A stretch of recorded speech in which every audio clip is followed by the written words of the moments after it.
Austin Orman. Coming at you live from the heart of Lincoln, America. On air and online at theticketfm.com. Brought to you by Mary Ellen's Food for the Soul. This is On the Block with Strick and Austin. That's right. Happy Thursday, Friday Junior to you from Austin Norman and Eric Strickland here with you every weekday 2 to 4 on 93.7 The Ticket. As always, brought to you by Mary Ellen's Food for the Soul. Check out Charles and his crew down at 27th and Pine Lake here in Lincoln. A lot to get to today. We'll talk a little Husker spring practice. What does Nebraska have to do to keep players from leaving? What does Nebraska have to do to flip rivalries on their heads? We'll talk about that. Play the shootout with Strick at the end of this hour and go a little different direction on the NIL conversation from what Nick and I were talking about. Jack Swarbrick and Notre Dame's president sent a letter to the NCAA. What does that have to do with it? We'll dive into all that and more coming up. Strick, how you doing this fine day? Wonderful, wonderful. Glad to be here on the block. Always shout out to the blockheads that are tapping in and chiming in as always. And it's an interesting day. Sweet 16 is going to be getting it going. So I'm excited to kind of see how that's going to pan out. I'm thinking we make our predictions in the crossover. Throw Jay's predictions in there too. Yeah. Sounds good. So let's jump into it here, Strick. Nebraska football spring practice. On day 3, media got to see some of practice. Nick was there, mentioned just seeing some of those guys up close, just how different they looked than what Nebraska's had before. I think that's a good thing. When you get transfers from, SEC programs, in this case, Georgia, with the 3 of them, Nebraska needs better athletes across the board, plain and simple. So, no, you don't love that it's transfers. You want those guys to be your own. But for me, the hope is guys at those positions see what the SEC transfers look like and go, oh, crap, I got to get better. Yeah, I mean, that is something. It's nothing like being able to walk on the field, walk into a room, walk into, any type of situation where you see the athletes and the physical specimens that they present, right? I'm excited to see how they, develop, pan out, how quickly they grow. And it's good that it's also fresh for everybody, right? That there's, hierarchies are still going to be established. Yes, there's leaders that are in the room or have been, but hierarchies are still going to be established, and I'm interested to see what this culture is going to present itself to be. And we're going to see that pretty soon. Speaking of what the culture is going to be, what practice is going to be, Matt Rhule seemed very hands-on, not just with one position group, but all over the place. What do you make of that? Do you like that from a coach? Do you not like that? What do you think of Matt Rhule being hands-on all over the field? Well, I think it is a difference from what we had with Frost. Frost was trying to do that.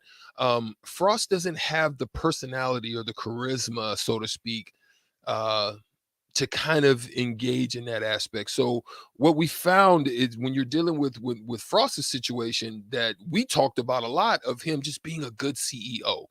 Touch points for most of those guys, letting the leaders of those specific rooms do what they do. And then you had guys that excelled in those specific areas. But Rule wants, and it's a different type of rule, not rule with a iron fist type of rule, but a rule with a touch, let you know how much I care. And then that way you will care how much I know about you and how much I feel about you. And you get to touch that. You get to actually see that. So that's the things that I like about what he's doing with those different touch points that he's having with all aspects of the team. Involvement and engagement. Yeah. 2 things that we heard were a shortcoming of the previous coaching staff flipped on its head if Matt Rhule is involved everywhere. The other thing that I find interesting about what Matt Rhule has said and what he wants is that he doesn't want anyone to commit to Nebraska as a high school player without having seen a practice first. There were a number of prospects at practice today, it sounds like, from reports. I think that's a fascinating take, where whether it's on an official and unofficial, I don't know exactly how it works behind the scenes. That'd be a question for Kenny. But I think I like that from Matt Rhule, where he asks, players to watch a practice to see if, hey, do you think this is a fit for you? Are you willing to work this hard? Are you willing to be coached this way? I think that's a good way to make sure the coach and the recruiter are on the same page. No question. So when you arrive, when you show up, the expectations are already set. Mm-hmm. That is an important thing when you're dealing with coaching, when you're dealing with new people. You want to know you want them to know how you're going to be a part of their life, because you're going to be on campus for hopefully 3 years minimum, mm-hmm. so forth and so on. So those are important parts of being a good coach. You want to know, and you want them to know. The first offensive line group reported was from left to right: Turner Corcoran, Ethan Piper, Ben Scott, the transfer from Arizona State, Nuri Nwili, and Bryce Benhart. A lot of names we know, a group that if you look at their recruiting rankings, I think you would feel pretty good about, but without a doubt, a group that has to take a step up or two in its play for Nebraska to be successful. With the quarterbacks as banged up as they are, you like the talent in the running back room, but again, it all hinges on, can these guys play up to their billing? They're going to have success in the run game this year. They can't just totally rely. We still haven't figured out or established who do we even know really who their number one is outside of maybe Marcus Washington, right? Mm-hmm. We really don't know. No. Trey Palmer has departed and is going to do very well in the draft. All of those things are going to help. Again, you had great success in the previous draft with two of them going in the third round. You'll probably get another, one or two that'll probably get drafted. Probably Trey will be one that can be a jumper from 2 to 4, 5 maybe at worst. And so when you think about this team of not knowing on that side, you want to make sure your run game is established, because you're gonna rely on your tight ends. Mm-hmm. If you have 2 solid tight ends, I can envision it looking similar to what Georgia. Now, please don't get in the text line, saying Strick is saying it's going to be, Georgia-esque, or they're going to look. I'm saying that's what they had. Washington is going to be probably a second, third round draft pick, mm-hmm. and Bowers is probably going to be a first round draft pick. They have 2 great tight ends, mm-hmm. which gives them the ability, both in the run and in the pass game, to do so many things in the middle of the field that your outside can open up tremendously. Because your running game's got to be important too. You got to be able to run the ball in order to make those tight ends to be effective. And so that's what we're hoping to see.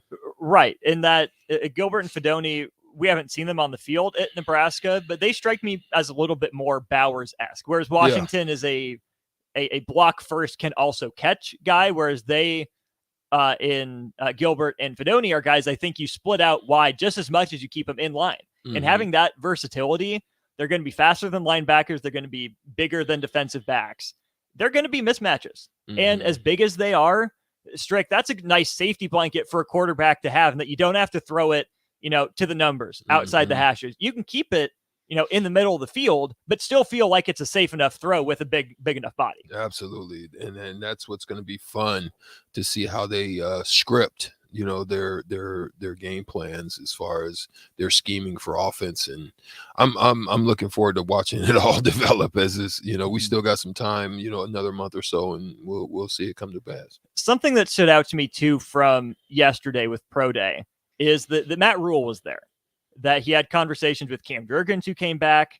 And Garrett Nelson, I think, had one of the money quotes about how, Matt Rule's been there for him every step of the way, that he knows he can go back to him. Matt Rule wants him back to work out, and he thinks that's the vibe for other players. What do you make of Matt Rule's presence at Nebraska's Pro Day with guys he's never coached, and his approach to, trying to include some of those former players that weren't even his? That's one of the things that I think has been lost over the years, is that connectivity of the programs. I think the ones that do embrace that, I think that you find that it's kind of like a voice genesis, right? And I can give you an example of what I'm talking about. Is very similar to when, let's just go back to, because I was working for the Mavericks at this time. The Dallas Mavericks, when they Well, I had just left. I watched them lose the first one in 06, and then they got back in 09. So they were looking to acquire DeAndre Jordan. All right. There was a gentleman by the name of Tyson Chandler that helped them because he was an absolute fit for what the style that they needed to play in order to win that championship. He was a fit. They decided that they weren't going to pay two people. One, Steve Nash, boom, he goes over, wins 2 MVPs. Then they decided not to pay a couple of those guys that helped them to win that championship. He goes over to New York, but guess what? Players have conversations, right? Mm-hmm. There's no better salesman than the ones that have been in the trenches, been in the place, lived it, has done it, understands what it looks like. There's no better person to sell it for you. The conversation happens. They're trying hard to get him on the phone. Obviously, Doc and the powers there try to keep him. But there's a conversation that is rumored to have happened between Tyson Chandler and him. And he says, the only one they really care about is Dirk. That for a young man that's looking to make a move, a transition to come over, begins to have those type of discussions in his head as to, do I really want to be here or not? Now, that's what the older players do for you, right? Mm-hmm. When they come back, you want to know that they care about you. You don't want to hear stories about you. Yeah, they came back, man. They put me in the freaking nosebleed section and boom, I couldn't even come to the locker room. And you know what I'm saying? Mm-hmm. Those are things. And that's happened throughout programs, basketball, football, so forth and so on. And that has to change. That's why Cam Jurgens and Cam Taylor-Britts and, those type of people, Mukamaras and those type of people coming back and having, some type of feel and connection to the program that's able to help these young men as they're trying to make a decision. Absolutely. He's Eric Strickland. I'm Austin Norman. Thanks for dialing us up here on a Thursday. 402-464-5685. If you have any thoughts on anything we're talking about. On the other side, Strick, you brought this to my attention from the Michigan-Ohio State rivalry side and how seemingly Michigan's flipped it, where, the last 2 years they've beat Ohio State. What does rivalry look like for Nebraska in terms of the players? What does that mean? We'll get your thoughts on that on the other side. Hey guys, this is Lindsay Teal from Nebraska Golf Team. Imagine golfing the best courses in the world. St. Andrews, Pebble Beach, Southern Hills, the best of the best. You can play those courses and more without ever leaving the city of Lincoln at Double Eagle Golf. Double Eagle has the city's best golf simulators, 5 high-quality bays that track ball speed, launch angle, club speed, spin, and more. Just accurate gameplay. Check it out for yourself. Double Eagle Golf. It's from downtown at the Kinetic Sports Complex on West O Street. Sports Bar and Grill. Open for lunch and dinner at 10th and P or at 1501 Center Park Road. Rashawn Jackson here for Bauer Infrastructure, a veteran-owned local company proudly serving Lincoln, Lancaster County, and the surrounding areas. Bauer provides quality work at an affordable price, and they're growing rapidly. If you want to experience a career with a fast-paced, family-friendly environment, visit BauerInfrastructure.com. They have top-of-the-line benefits, year-round work, even through the winter. Bauer, usher in the new era of infrastructure to an area near you. And as always, go big. Problem gambling affects millions of Americans daily, of all ages and walks of life. If your loved one is struggling with addiction, contact Choices Treatment Center's 24-hour helpline at 402-476-2300. That's 402-476-2300. Meeting your goal of having a healthy diet has never been easier than with the Venue at Home Healthy Living subscription. Chef-inspired meals that are health conscious and delivered right to your door every week. All you have to do is heat and eat. We offer delicious entrees, gluten-free pastas, fresh rice bowls, soups, salads, and more. Build your own package as a subscription to receive meals every week, designed to help you meet your dietary goals. Order your custom healthy meal package today at home.net. Building attractive steel buildings that exceed your expectations. From commercial to residential to agricultural storage, steel buildings are cost-effective, attractive, and versatile. Plus, they're a lasting investment and an ideal choice. MWR uses Sentinel Building Systems out of Albion and can service you all over the state and region. If you have interest in a steel building, post-frame building, or fencing, give MWR a call today at 402-980-5273 or go to MWRbuildingandfence.com. Action Plumbing, Heating, Air, and Electric is the call I make when I have a need for plumbing services. Whether it's for my home or office, if I need a repair to a water heater, softener, or even my garbage disposal, I know I can count on Action to help. In one simple call, their amazing customer service team promptly schedules a service call, often getting to my needs within a day. Action delivers honest, quality services you can count on. Learn more, visit actionlincoln.com. Experience the Landmark difference with the next level of dealer support. Landmark, your local John Deere dealer, continually works to have parts on hand the first time you walk in the door. Our internal route system means we can get the parts to you typically same or next day to keep you up and running. At Landmark, we understand time is money. Get more uptime with our after-hours parts and service support on the phone or in the field. Our sales, precision ag, parts service teams will serve you this planting season. Stop by your local Landmark today to experience the Landmark difference. A lot of businesses say that they're family focused, but when tough situations in life arise, the business feels anything but for your best interests. James Enterprise Incorporated is hiring, and they will always treat employees like family as customers. James Incorporated is hiring Class A and B CDL drivers, a shop tech, and diesel mechanic. If you're looking for a career with a company that goes above and beyond to value you and your family, apply today at jamesenterpriseinc.com or call 402-432-6740. 93.7 The Ticket, Fox, KFXL weather. Sponsored by John Henry's Plumbing, Heating, and Air Conditioning. Mostly cloudy skies, cool conditions here for our Thursday with a high of around 48, northeast at around 10 to 15. Partly cloudy tonight with the low dropping down to around 31. We'll see a chance of scattered showers tomorrow with highs back up to around 53. I'm meteorologist Tim Wright for 93.7 The Ticket and the ticketfm.com.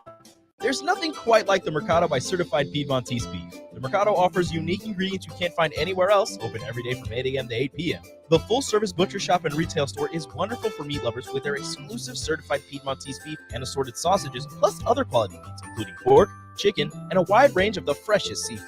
Plus, every Friday from 11 to 2, the Mercado serves up the best lunch in town on their Friday Feast menu. Stop in at the Mercado today at 84th and Havelock or visit their website at cpmercado.com to see current deals. Now back to On the Block with Strick and Austin on 93.7 The Ticket and theticketfm.com.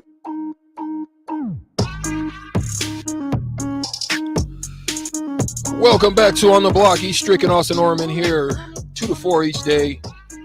This show is sponsored by Mary Ellen's Food for the Soul. And we're gonna dig into a little something because as we know, spring practice has began for the Huskers. And listen, there's just something I've been thinking about, Austin, and I really want to delve into this. And I also would love to hear from you. Text line as well. We'll take a caller.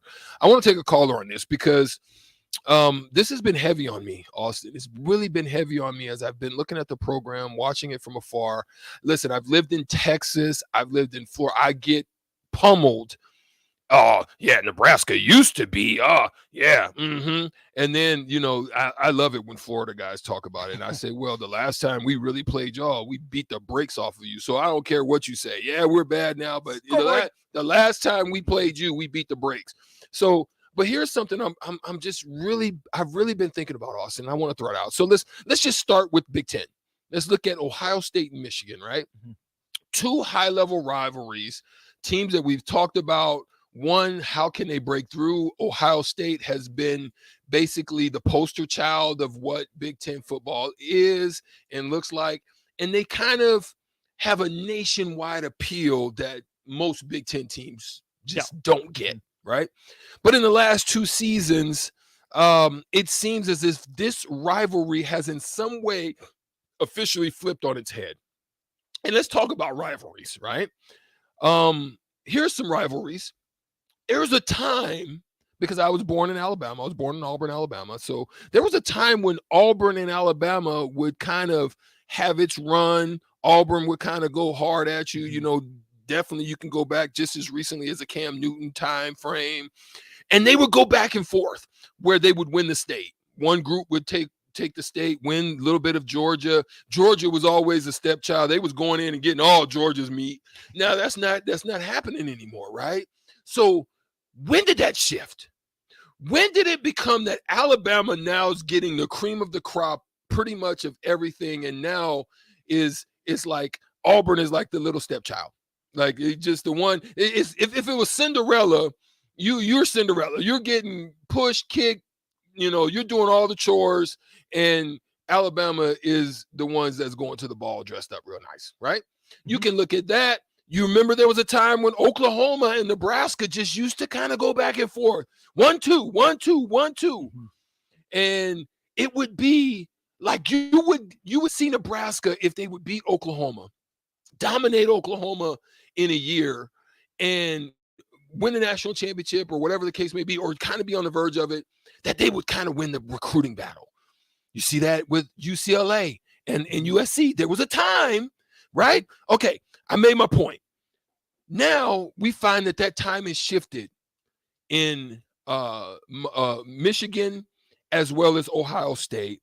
And because you find that Michigan has now gone in and got 2 premium players, top tier, probably the best running back in the nation was pulled out of Ohio State. And why is that? It's because they showed dominance. They showed, just power. They showed that we're going to overwhelm you. And it's something that a young running back of that style would love to kind of get behind, right? Now, the reason I want to say that, and this is why I want to throw this to the text line, as well as we'll take a call. What does Nebraska have to do? Because we've lost some good ones. First-round draft picks. Let's just look at Noah Fant. Noah Fant right here in our backyard, tight end. We're talking about tight ends now. Noah Fant right in our backyard, shoots over across the border, and he's not the only one, right? Far from it. Young kids, young, great linemen find themselves going up to North Dakota or going up to South Dakota State, and we're losing them, right? What do we have to do? If you look at the schedule, Sauter-Heyman text line 402-464-5685, make a call. What do we at Nebraska need to do in this next year's schedule in order to basically win back the recruiting battle? Because I think Callahan set us years back by what he did coming in here and basically just turning a blind eye to Nebraska talent and just let them kind of fly out the back door. And we haven't recovered from that ever since. Go. Comes down to 3 letters. 1 word. Win. Win. That's all it is. Why do guys go to North Dakota State? Well, guess who's still the powerhouse at the FCS level? North Dakota State. Why do guys go to Iowa? Iowa's won more than Nebraska recently. That's why Noah Fant left to an offense that used tight ends, used him pretty well. That developed him for the NFL, where, oh, by the way, he's still playing. Why do guys go to Kansas State? They've won more than Nebraska has recently, with a coach with a track record of development in Chris Kleiman, who, again, North Dakota State. It comes down to win, because Nick and I talked a lot about ideal. Hold there, Sean. We're coming to you. I'm going to let Austin finish his thought. Just stay on the line. Nick and I talked about the ideal versus the reality. Ideally for Nebraska, you get all those in-state kids because they want to come here, because you're the in-state program, because they give you the best deal, and because they win. That's not the reality right now. What Nebraska has to be able to offer the student athletes something more than, hey, this is your dream. Yeah. You have to be able to actually provide them with something tangible that they can bank on, that they can rely on, that they can use. Because if you don't, they're going to leave. Yeah. The best way to get them back is to win. Love it. We have somebody on the Honda Lincoln Hotline. Sean, joining us on the Honda Lincoln Hotline. What's your thoughts on this, man? My thoughts on it are, it's all going to come back to, like the previous segment, the older players got to get involved. With the newer players, in my humble opinion, if they're not buying into the system, I mean, obviously the last several coaches we've had, I don't think players were buying into it. So that's going to trickle down to people wanting to come in and play for the university. Mm-hmm. Well stated. Thanks, Sean, for your input on that. Solderhammond text line also, we would love to hear from you as well. Craig said it just like you said, Austin. Win, baby. Win. And I think that is true. And I will say that it's hard to sell Nebraska outside of tradition. Here's why. I say that because it's cold. But there's other schools like that. I'm just saying it's hard to sell. And it goes back to this: perception is reality, right? You haven't won in a while. Yes, you're a great tradition and all of that. What you used to be great at too is your facilities were bar none above the rest. But people are caught up with that, so you lose that. Then you've lost also just that thing, because there's no one that can sell it better than an in-state kid, right? How did the Fab Five get so great? It wasn't because the Fab Five just showed up. It was really Juwan Howard. Juwan Howard got with these young men, whether it be at 707, if it was a 707, whoever it is, or whatever the place, or at whatever camp, and got to talking it up with Jimmy King and Chris, man, yo, Jay, man, we need to come on. Let's just go out here and do this thing and make this thing special. We don't have nobody in state to do that. That's why you want to try to get the Chuckies, the Chucky Hepburns. That's why you want to try, because there's no one that can sell staying here and doing something special better than an in-state kid. That's basically all we did. There was a group of us that got together and just had a conversation and let's go down and make Nebraska great, right? And so here's the thing. I'm saying this to say, y'all, how can we get Dylan Raiola? And it's going to go back to, I think, what you think, and that's win. They're going to have to win. But which games is it? Is it a bowl game? Is it a significant game? Is it Colorado? Is it which games is it? Is it winning the West? I want to know, because I think a securing of Dylan Raiola, if you can do it, can help change the trajectory, because I know Dylan Raiola probably having conversations with receivers all over the country when they're going and doing these camps and 5-0. He's doing, hey, man, wherever you go, Dylan, yo, holla at me. I guarantee you that's happening. I think that needs to happen. The game that Nebraska needs to win is the spring game, plain and simple, because Dylan Raiola is in this next class. You're not going to play another game before he commits. Mm-hmm. I feel very confident that Dylan Raiola will most likely commit in the summer, maybe this spring at the earliest, but he's going to want to make that decision. Yeah, he is. So the reason I say you have to win the spring game, as basic as it is, as simple as it is, you have to put a product out there as an offense that Dylan Raiola likes. If you think he's that important, if you want him to come to Nebraska, you have to present an offense that he can envision himself in, that he can envision himself not just, being in, playing in, being a part of, that he's the engine of, that he sees himself as the driving force of. You have to show that you have guys that he can trust to throw to. You have to prove that you have guys that will be able to block for him, give him a clean pocket. You got to prove to him that you have running backs that can take some load off his shoulders, so he doesn't have to come in with the weight of the world on him as a freshman and win the job, or as a redshirt freshman and win the job. So you got to also prove that, hey, you got a defense, right? Yeah. They can back you up. They can give you the ball in advantageous positions, that if you do make a mistake, they'll get it right back for you and give you another chance. Beating Minnesota, playing tough with Colorado, beating Dion, not going to have an impact. They'll be committed by that. Yeah. It's not going to happen. It's going to come down to the spring game. And even before the spring game, you got to win Junior Day this weekend. He's bringing in a lot of talent. You have to attract Dylan Raiola to attract that top talent. But if you sell one of those other guys that's talking to Dylan Raiola and he's like, man, I like it here, that's what you have to do. I like it. The other thing I would say, going back to the in-state part for a moment and tying it into the rivalry, It would be one thing if Nebraska lost Carter Nelson to Alabama, for example. It's Alabama. It's Nick Saban. It's still a machine. It stinks. You put the full court press on the kid, but compare Nebraska and Alabama right now, you can't. That would hurt. It would sting. What would hurt worse is losing him to Iowa because they're right there.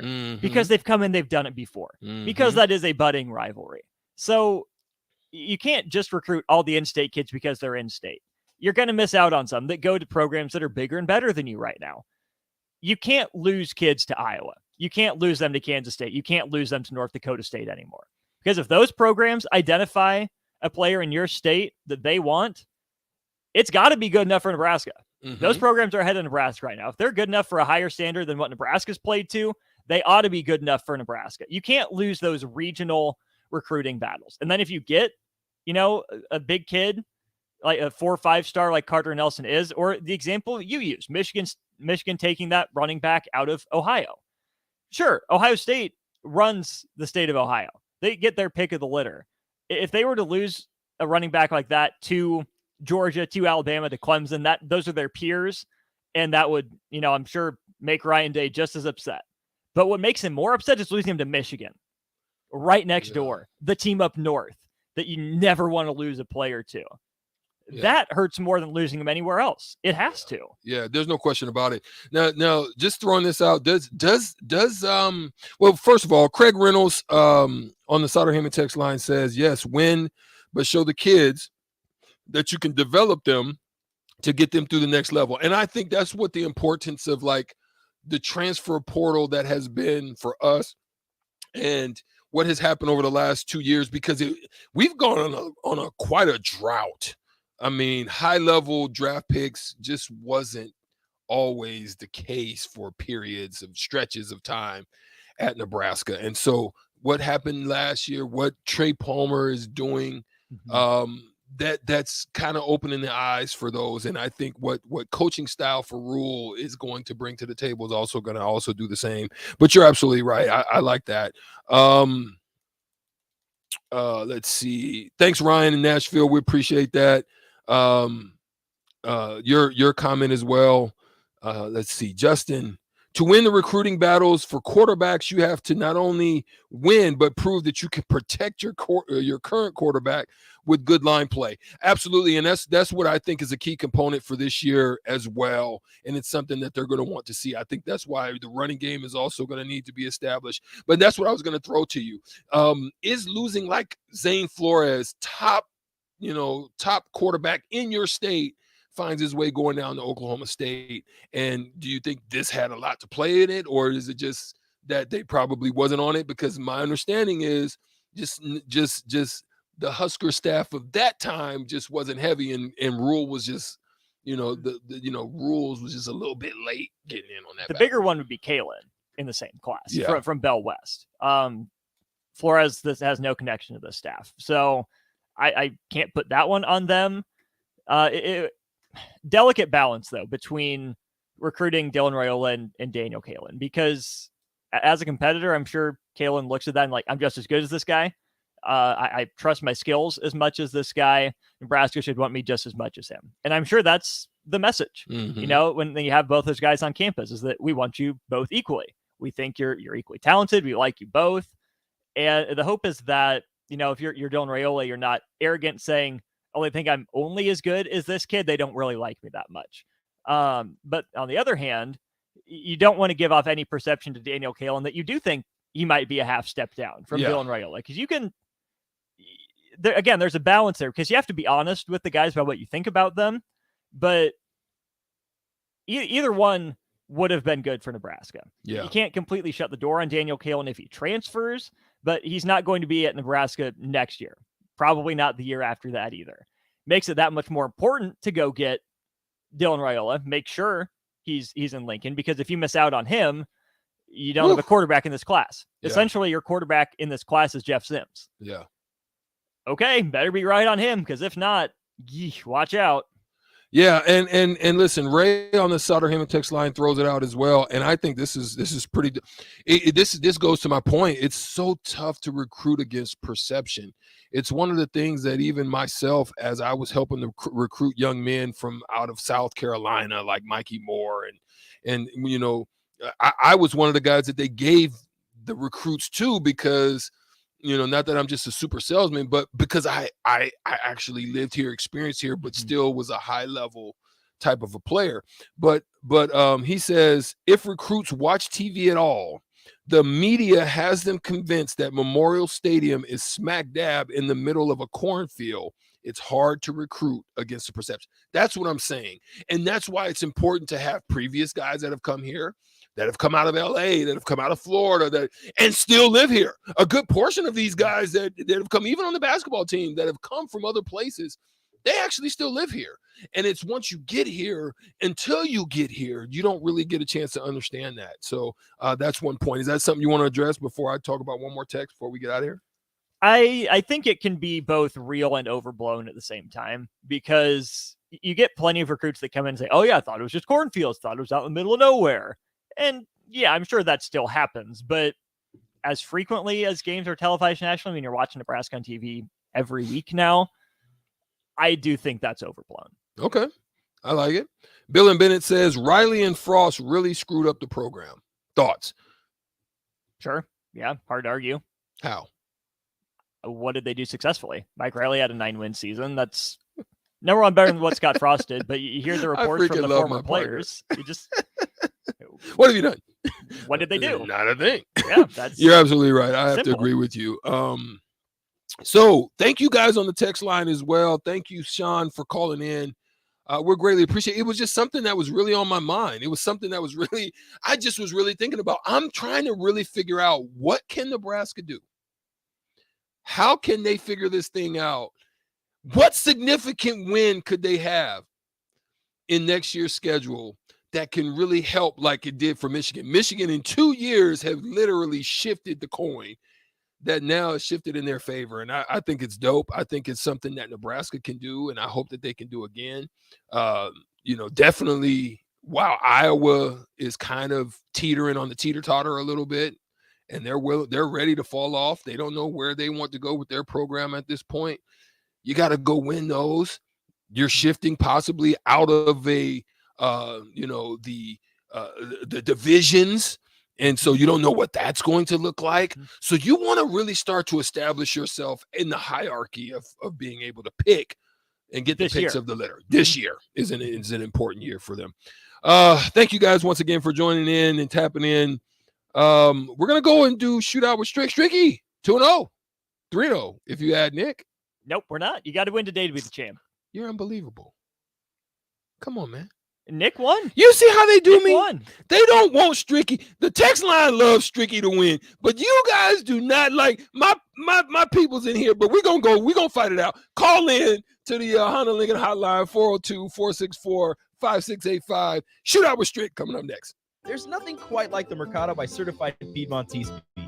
The Mercado offers you can't find anywhere else, every day from 8 a.m. to 8 p.m. The full-service butcher shop and retail store is wonderful for meat lovers with their exclusive certified Piedmontese beef assorted plus balls, including pork, chicken, the freshest seafood. Plus, every Friday from 11 to 2, the Mercado serves up the best lunch in town on their Friday Feast menu. Stop in at the Mercado today at 84th and Havelock or visit their website at cpmercado.com to see current deals. Action Plumbing, Heating, Air, and Electric is the call I make when I have a need for plumbing services. Whether it's for my home or office, if I need a repair to a water heater, softener, or even my garbage disposal, I know I can count on Action to help. In one simple call, their amazing customer service team promptly schedules a service call, often getting to my needs within a day. Action delivers honest quality services we can count on. To learn more, visit actionlincoln.com.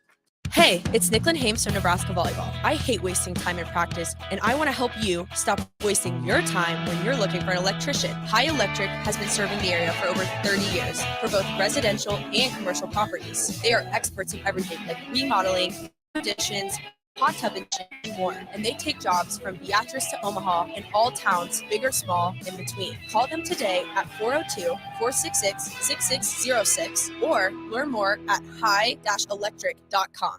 Meeting your goal of having a healthy diet has never been easier than with the Venue at Home Healthy Living subscription. Chef-inspired meals that are health conscious and delivered right to your door every week. All you have to do is heat and eat. We offer delicious entrees, gluten-free pastas, fresh rice bowls, soups, salads, and more.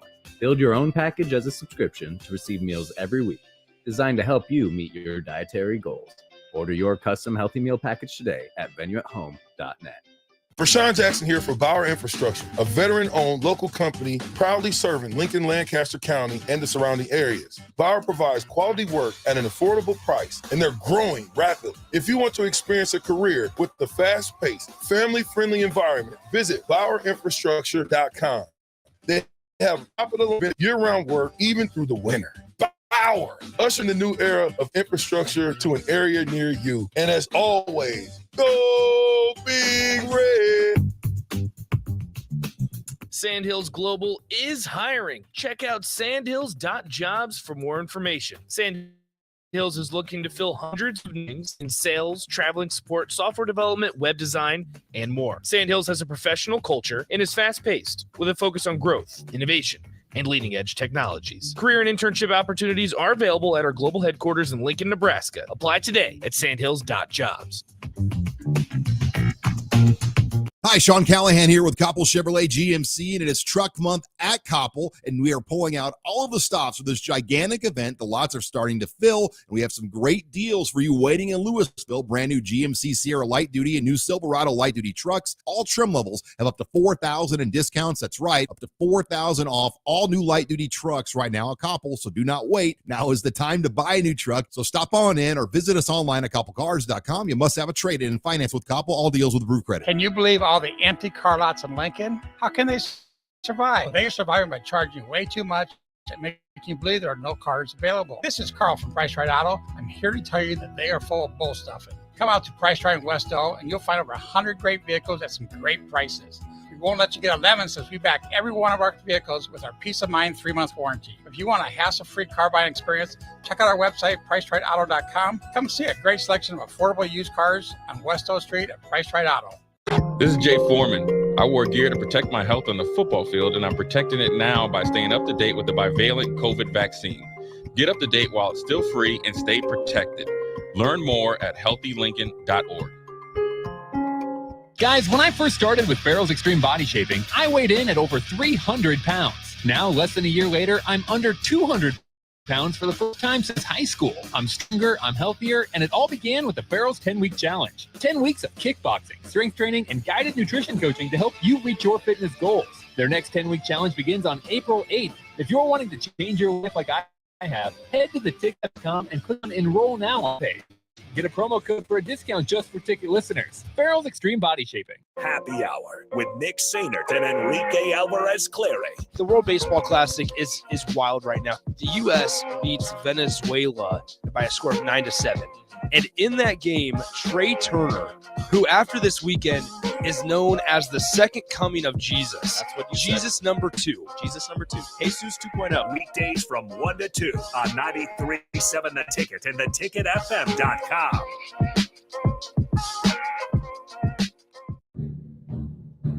It's time to play Shootout with Strick. Call now, 464-5685, to take your shot against Eric Strickland. Shootout with Strick. Brought to you by Buffalo Wings and Rings. Time to play the game! Right, $15 to Buffalo Wings and Rings on the line today, as it is every day at this time, as we play the Shootout with Strick. 2 in a row for Stricky. Not bad. Yeah, Not this is bad. a good start. Good start. Okay, you still got 2 more this week, starting today.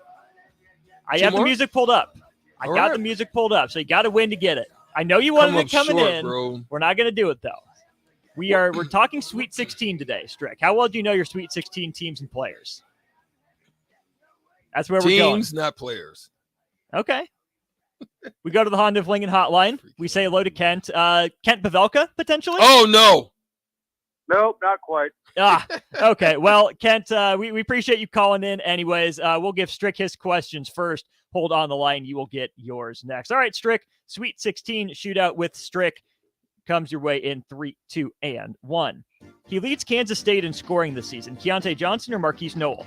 Keontae Johnson. Yep, he leads UConn in scoring this season. Jordan Hawkins or Adama Sanogo?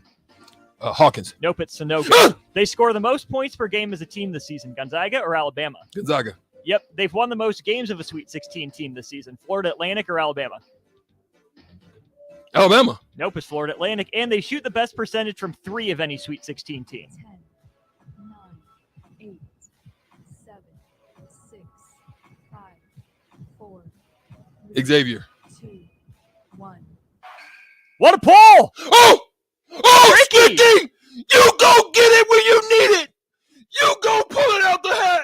Okay, I'm sorry. Musketeers shoot 38.7 or 38.9% needed from that. 3 this year.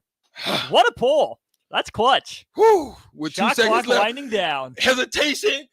Kobe. Flash. Hold it. Kobe. Well done. That's a 4-point round for Strick. Kent, you need 4 to tie. You need 5 to win. How do you like your chances? Well, I don't know. Pretty good, I think. All right. Well, your round of the shootout comes your way here in 3, 2, and 1. He leads Michigan State in scoring this season. Joey Hauser or Tyson Walker? Hauser. It's Walker. He leads UCLA in scoring this season. Jaime Jaquez or Tiger Campbell? Campbell. It's Jaquez. They allowed the fewest points per game as a team this season. Tennessee or Houston? Houston. Yep. They've won the fewest games of a Sweet 16 team this season. Michigan State or Arkansas? Michigan State. Yep. And they shoot the best percentage of free throws of any Sweet 16 team. Oh, boy. I'll just go Princeton. 1. The right game, the wrong team. Creighton wins the Sweet 16 in free throw shooting percentage, and you know what that means. The champ is here. The champ is here. Taking body blows. Then I come out swinging. The champ is here. Kent, thanks for playing. You gave a valiant effort.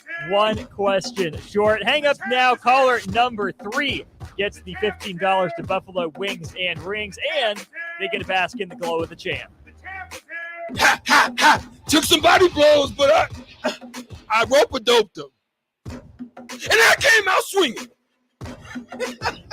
The Xavier pull. Pulled it out the, I'm telling you, straight out the Clutch. rabbit's hat. I was like David Copperfield in Vegas.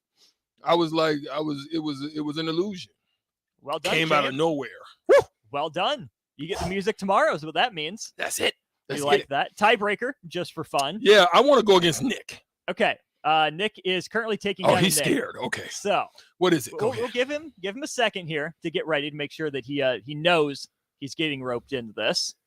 Yeah, he don't want no smoke. He doesn't want that smoke. We'll see. Nick, are you ready for the smoke? You ready for this smoke? You want tiebreaker? Me and you. Let's go. Yep, you're participating in the tiebreaker with Strick here. Strick, did you hear how well I did when I filled in for you on Monday? I did. That's why I'm scared right now. He wanted credit for your victory. He wanted the music coming in. I'm like, nah, Nick earned that, not Strick. Shock. Nick, not Strick. All right, the tiebreaker question. How many combined wins do the teams in the Sweet 16 have this season? These are so hard. Oh, here he comes Matthew Stricky. 101. Out of Sweet 16 teams? 16 teams. How many wins have they combined for this season? I can see that from like Elite 8 or maybe the Final 4. Well, let me change my mind then. Over. Finger Can roll. I go over? No, finger roll. I Finger just roll. went over. I had to think about it. I said 16 over. teams? Yeah, no. You said it. That's out of time. Hold on. 16 Tricky. teams. Wait a second. You are out of No, time, my let's man. Go. Let's go. Hey, let me see. You get one more guess, no changes. Give me a number. Give me a number. Okay. I want to go over. Okay. 240. You still locking in the over? Hold on. I have to do some math here. I see. Yes. Over. Good call. The answer is 435. Yeah, Oh Strick, my you have to think gosh. that each of these teams has About at least 20 wins. The lowest. I know. I was trying to figure it out. 101. I'm not good at math, man. Math wasn't my 101. I'm a history buff. The lowest number of wins, Michigan State 18. has 23, I believe. Florida Atlantic is like 25-3. Somebody's Florida 30, Atlantic, 30 33. wins. Yeah, 33 Houston has wins. 33 as well. Yeah. 33-3. I forgot about those. So, Gosh, darn it. yeah, you're over 430 wins. So the over hits. I'm the over. Great job, Nikki. Take a play. That ain't with the cut. See, I can do that too, Stricky. All right, Tricky Nikki. Strick, Great you stuff. win the game, though. Yeah. Champ is here. Well done. Yeah. We'll hit to hour 2 here in just a moment. What's coming up? Hour 2. Andrew Alex, bottom of the hour. Haven't heard a Yeah, lot we're from going to talk to him. them some Sweet 16 stuff with him. Let's do it. See if he knows how many wins Sweet 16 He teams probably. have. I'm going to throw that question to him definitely. We'll keep it up for that. And we'll also talk some more NIL, what it means. Could the NCAA collapse due to NIL and how it's handling it? Notre Dame's athletic director and president think it could. We'll get into that and a lot more in hour 2. Hey guys, this is Lindsay Teal from Nebraska Golf Team. Imagine golfing the world. St. Andrews, Pebble Beach, Southern Hills, the best of the best. You can play those courses and more without ever leaving the city of Lincoln at Double Eagle Golf. Double Eagle has the city's best golf simulators, 5 high-quality bays that track ball speed, launch angle, club speed, spin rate, and more to give you the most accurate gameplay. Check it out for yourself year-round. Double Eagle Golf, just 5 minutes from downtown at the Kinetic Sports Complex on West O Street. MWR is dedicated to building attractive, affordable steel buildings that exceed your expectations. From commercial or residential to agricultural storage, steel buildings are cost-effective, attractive, and versatile. Plus, they're a lasting investment and an ideal choice. MWR uses Sentinel Building Systems out of Albion and can service you all over the state and region. If you have interest in a steel building, post frame building, or fencing, give MWR a call today at 402-980-5273 or go to mwrbuildingandfence.com. On the FM dial, also online at theticketfm.com. On the internet. KNTK FM Firth, 93.7 The Ticket. Integrated Life Choices has been inspiring opportunities for individuals with disabilities for more than 15 years in Lincoln by offering a number of services. From group homes for special needs adults to independent living resources and job training, you'll find the intellectual and developmental disabilities your loved one needs to live a fulfilling life. They're also hiring. If you're looking for a more rewarding career, learn more about available positions. Learn more about services for your loved ones or employment today at ilc.net. Integrated Life Choices. Constructors is now hiring for all positions, with laborers starting at $20 and up based on experience. Constructors has immediate job openings for laborers, mechanics, bridge builders, operators, and drivers. Start your new career today. Constructors offers great pay, health, dental, and vision insurance, paid time, paid holidays, and so much more. Join the crew today and be a part of Nebraska's oldest paving company dating back to 1908. For a complete list of openings and to apply online, visit constructorslincoln.com. Alexa, play 93.7 The Ticket. Okay, playing 93.7 The Ticket. Alexa, turn down the lights. Dimming the lights. Alexa, order a pizza, the big one, all the toppings. Are you sure that's a good idea? Alexa, That's a lot of pizza for just one man. Alexa, do it. Stop judging me, just do it. As you wish. Thanks, Alexa. You're my best friend. 93.7 The Ticket. Fox KFXL weather. Brought to you by Bryant Air Conditioning, Heating, Electrical, and Plumbing. Mostly cloudy skies, cool conditions here for our Thursday with a high of around 48. Winds out of the north-northeast at around 10 to 15. Partly cloudy tonight with a low dropping down to around 31. We'll see a chance of scattered showers tomorrow with highs back up to around 53. I'm meteorologist Tim Wright for 93.7 The Ticket.com. Are you looking for a solid, stable career in assembly, CNC machining, or injection molding? We got you covered. Hi, Bob Williams, HR Director for Garner Industries, a world-class manufacturer with a 70-year history right here in Lincoln. And I just listed some great career opportunities that you can find by logging into GarnerIndustries.com. If you want top benefits, flexible work hours, and the opportunity to work in a clean, modern, air-conditioned facility with great people, contact me today by applying online at GarnerIndustries.com. This is Jay Foreman. I wore gear to protect my health on the football field, and I'm protecting it now by staying up to date with the bivalent COVID vaccine. Get up to date while it's still free and stay protected. Learn more at healthylincoln.org. Can you believe all the empty car lots in Lincoln? How can they survive? Well, they are surviving by charging way too much and making you believe there are no cars available. Hey, this is Carl from Price Right Auto. I'm here to tell you that they are full of bull stuffing. Come out to Price Right West Auto and you'll find over 100 great vehicles at some great prices. We won't let you get a lemon since we back every one of our vehicles with our Peace of Mind 3-month warranty. If you want a hassle-free car buying experience, check out our website, PriceRightAuto.com. Come see a great selection of affordable used cars on West O Street at Price Right Auto. A lot of work goes into making Nebraska, Nebraska. Keeping it green. Helping it thrive. Making it fun. Everything that goes into caring for our outdoors, from water to wildlife, plays a big role in Nebraska home. Learn how we help conserve our state's natural resources at OutdoorNebraska.org. Paid for by Nebraska Game and Parks. Aired with the Nebraska Broadcasters Association and this station. This is On the Block with Strick and Austin. Nebraska Basketball Hall of Famer and 9-year at bat, Eric Strickland. Strickland for three! And you're going to go out of here as the Big 8 tournament champion. Middle school basketball coaching legend and Duke basketball shooting coach in his mind, Austin Orman. Coming at you live from the heart of Lincoln, America. On air and online at theticketfm.com. Brought to you by Mary Ellen's Food for the Soul. This is On the Block with Strick and Austin. We're going to address that because we haven't yet on this show. The second part of that open. Duke basketball shooting coach in my mind. We're going to have a conversation about that real quick. You're going to have a talk about it? If I was Duke basketball shooting coach, they win the national championship they win it this year. Yeah. And they win it with Zion and RJ. Ah. That's what I'm saying. Interesting. Yeah. If you were the guy. Yep. John Shire, give me a call. Yeah, talk about it. I'm here. You're ready. That was my job. They need it. They could have used you right now. Yep. So in high school, now to the extent of my playing days, some secondary ball handling, pick and pop. Just give me the ball. Just give you the rock. Give me the ball. Yep. Get it done. Spot me up. Give me off a little bit of movement. I'm a floor spacer, Strick. Right. That's what I do. My hand is in that cookie jar, literally and figuratively. Take a dip. All I'm saying is I could have fixed Trey Jones and RJ Barrett.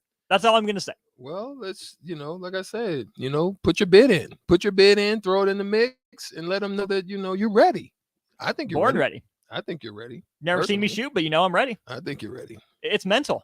That's all it is. It really is. Mm-hmm. It's all mental and, a little bit of technique, but, getting your feet right. Oh, there's a few things to it, but I'm sure you got it all covered. I believe in myself. John Shire, give me a call. As you should. The other thing you should believe in is us when we say Mary Ellen's Food for the Soul is the place to be. Absolutely. Definitely go out there. Make it happen. They are wide open for you, especially now that the Sweet 16 is about to jump off. There's no better place to go down and to get a nice little meal, to come back home and sit on the couch and devour it, and then devour some NCAA March Madness and then fall asleep. Absolutely. We will get to March Madness at the bottom of the hour. We'll give our Sweet 16 predictions. We'll also talk to Andrew Alex here in just a little bit. Some NFL news to get out to you.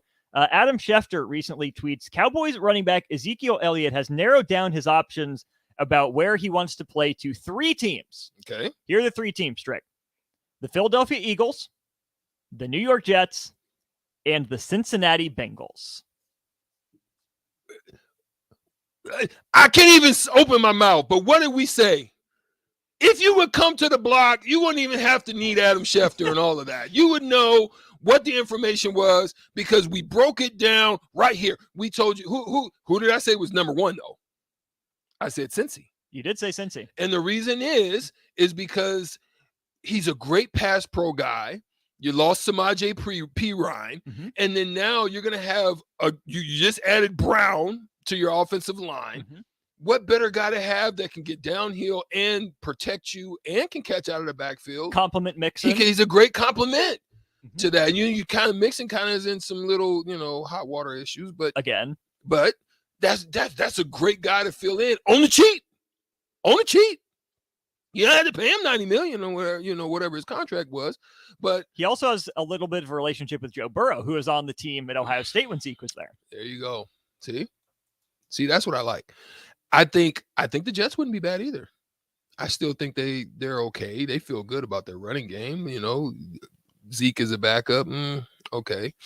But I'm not against any of those. I thought all of those teams were in the possibilities. When we talked about it, we didn't know Philly would be really the one because we thought they were pretty good. Obviously Sanders is departing, but that could be a good look for him.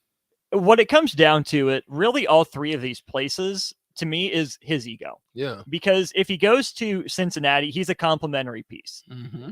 Mixon's their guy. He's been there. If he gets everything cleared up, he's still their guy. Yeah. Zeke, I don't think would even be 1B there. I think he's pretty clearly the number 2. Is he okay with that? Mm-hmm. We'll have to see. If he goes to the Jets, he's not the attraction. Yeah. Aaron Rodgers is when they officially trade him. The Jets are going to want to throw the ball more than they run it. And, oh, by the way, in the backfield, Breece Hall was off to a really good start before he got injured. Zeke might be more of a 1B there, but I still think Breece Hall's their guy more than Zeke would be. Agreed. And then in Philly, we saw they didn't have one dominant running back. Sanders was good for them. So was Gainwell. So was Boston Scott from time to time. Yeah. So they had a good trio.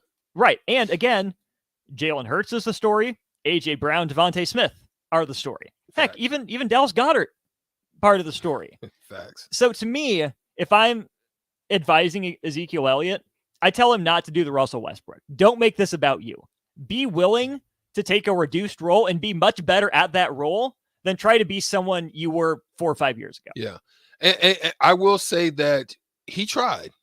Pollard just outplayed. He just was better, I thought. And cheaper. You know what I mean? He hit holes. It was like you could tell the difference between when Pollard hit a hole and when Zeke hit a hole. Now, young Zeke was probably hitting those holes and was able to get in there with power, get downhill, good one-cut guy. Pollard hits holes and he's into the secondary quickly, and you could tell that Zeke was trying to get that magic back. It just wasn't happening. So, I hope he gets to the right spot. If you had to pick for him, which of those 3 do you send him to? I personally would think Cincy. Being that Mixon's kind of, up. You could actually turn into and be a significant piece for them. I think Cincy, and then Cincy's got a chance to still make a nice little run in this playoff deal. Obviously, I think Philly's going to be, like if you really want to stick it to somebody, like if your ego is really involved, you go to Philly and run your butt off, because you're going to see the Cowboys a couple times and you say, hey, it's what you missed out on. So I can see that look for him too.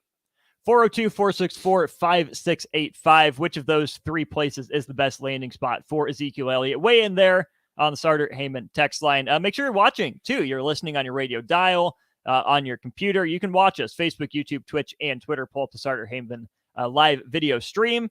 Tap in there as well. All right, Strick. Notre Dame is, I don't know exactly how to approach this, because their AD and their president say the NCAA could collapse without NIL rules put in place. That sounds a little dramatic, but it's something we've heard talked about before, where, we've heard the Big Ten, the SEC might break off. The Power 5 in football might break off, leave everyone else behind. That still feels a bit dramatic, like a bit of a nuclear option. Notre Dame seems to think it's real. And I think it's interesting coming from Notre Dame, because they would be a part of the big money group, even though they're not affiliated, fully with a conference. I know they play the ACC schedule. Notre Dame's not in a conference. Yet, despite that, they're part of that bigger group. Notre Dame is in an interesting spot. Always will be a unique spot until they decide to join a conference. Anyways, Jack Swarbrick, the AD, says college athletics is in crisis. And let's start with this aspect of it. Swarbrick and the president, Father Jenkins, are calling for help from Congress, but not for Congress to do everything. And I think that's the right approach. because we've seen what happens when the FBI gets involved with college basketball and with Nevin Shapiro. There's no point. Why are we wasting federal resources on college athletics? I don't think it has to happen. Mm-hmm. What the NCAA needs is a little push in that direction that the Supreme Court gave it, I think, opening up NIL when the NCAA got shut down 9-0. That'll continue to happen. But we can't make a new branch of government or devote an office of government to overseeing college athletics. That's what the president's for. That's what NCAA committees are for. If it takes a nudge in the right direction from Congress to, for one time, set everyone on equal playing field in terms of these are the general rules, okay, fine. But the majority of the reform can't come from that high up. The majority of the reform has to come from presidents and chancellors at the NCAA level. It's kind of like putting a gate or putting a fence around wild horses. Mm-hmm. Wild horses will just run the landscape nonstop. They're tough to tame. It's hard to bring in. And the word I'm looking for, it's hard to rein. Mm-hmm. Right? That's what you put reins on horses to stabilize and make sure that they're getting guided in the right direction as to where you want them to go. Right? Mm-hmm. NIL has been what we most call the Wild Wild West for some time now.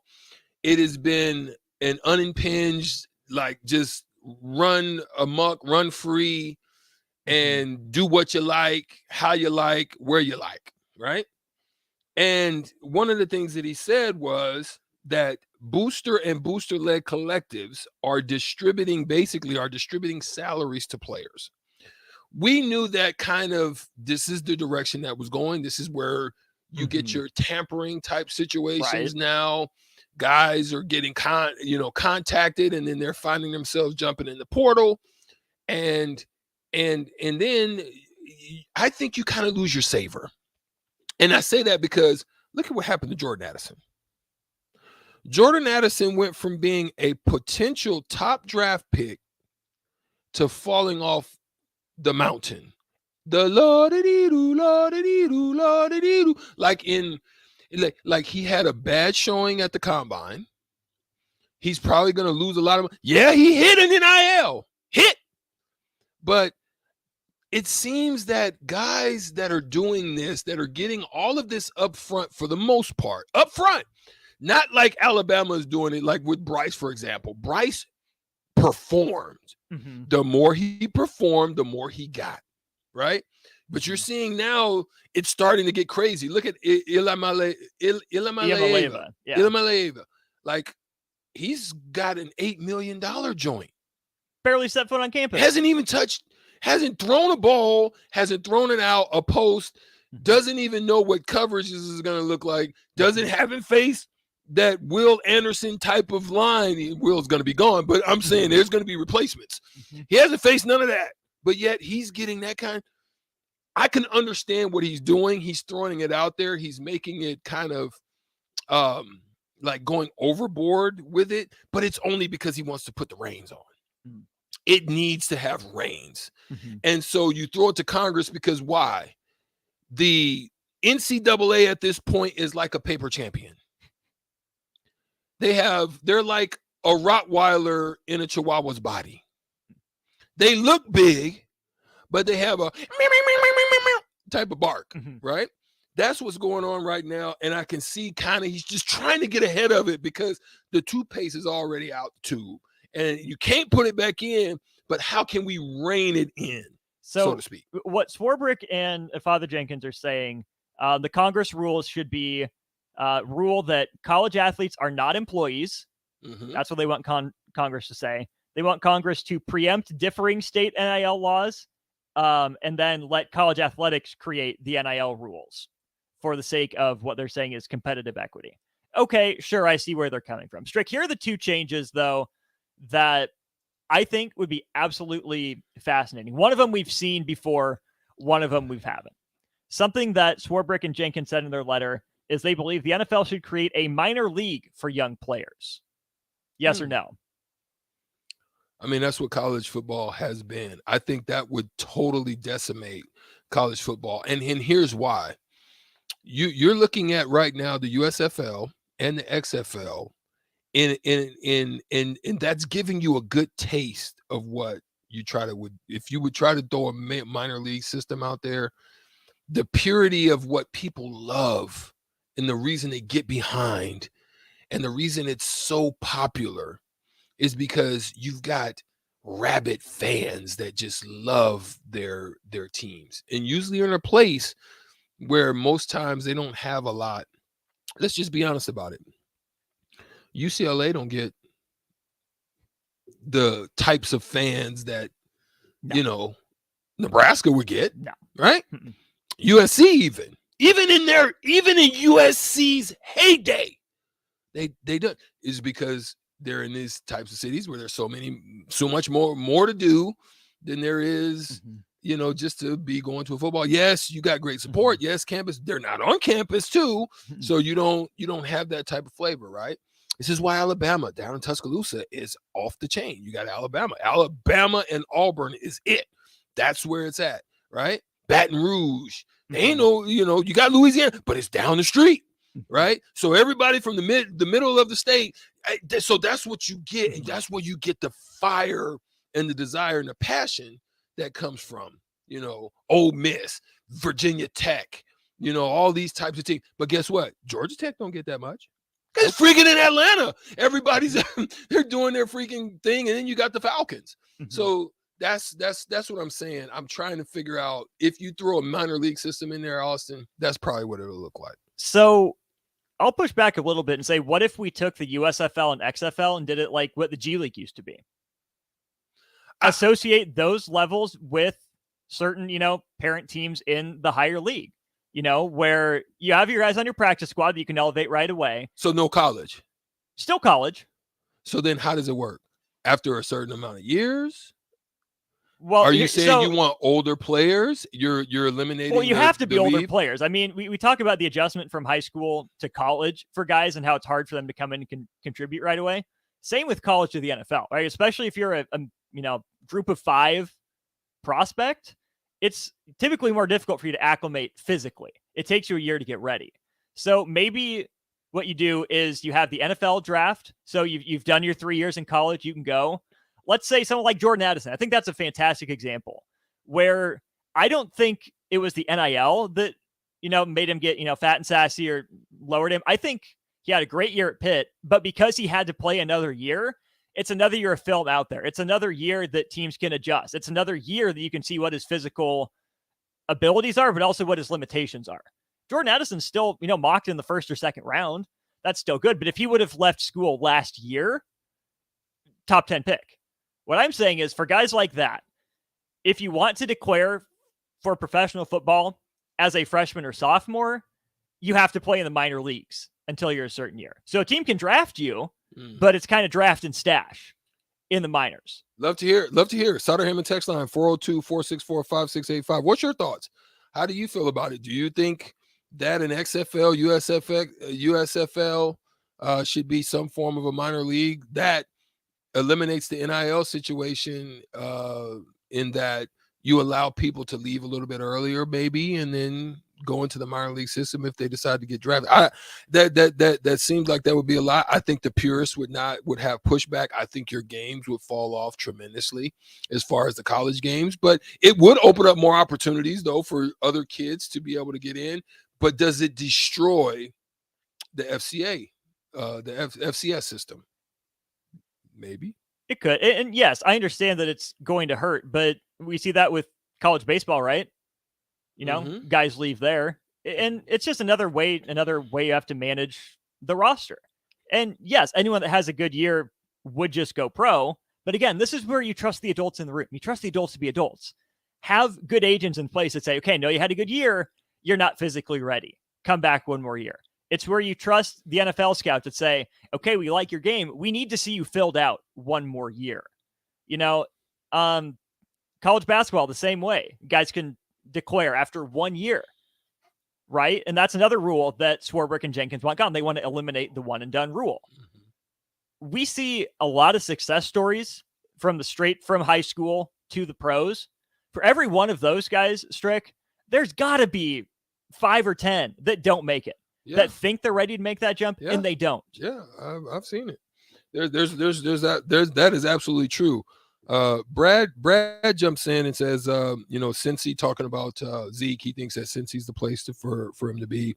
Claytonia John basically says XFL for Zeke because he's trash. He's a bum. Kelsey, Mississippi Mud says anyone that has a good year will just go pro in your method. And again, that's where it comes back to make sure we have good people around the future of our sports. If we want to continue to enjoy sports, if we want them to be the highest level product, it can't just be the players. It has to be the people around them, from the coaches to the scouts, to the agents, to the advisors. Mm-hmm. Everyone has to have the best interest of as many people involved in their decision-making as they can. Because, yes, agents are going to get their money regardless. Some of them are sleazy. That's always going to be the case. But how do we limit that number? How do we get as many people that are in it for, the right reasons, quote unquote, as we can? Because then if these systems are in place, it's just more options. It doesn't have to, kill the FCS level. It doesn't have to kill college football attendance. It doesn't have to. It's not this or that. There's an ecosystem where everyone can thrive.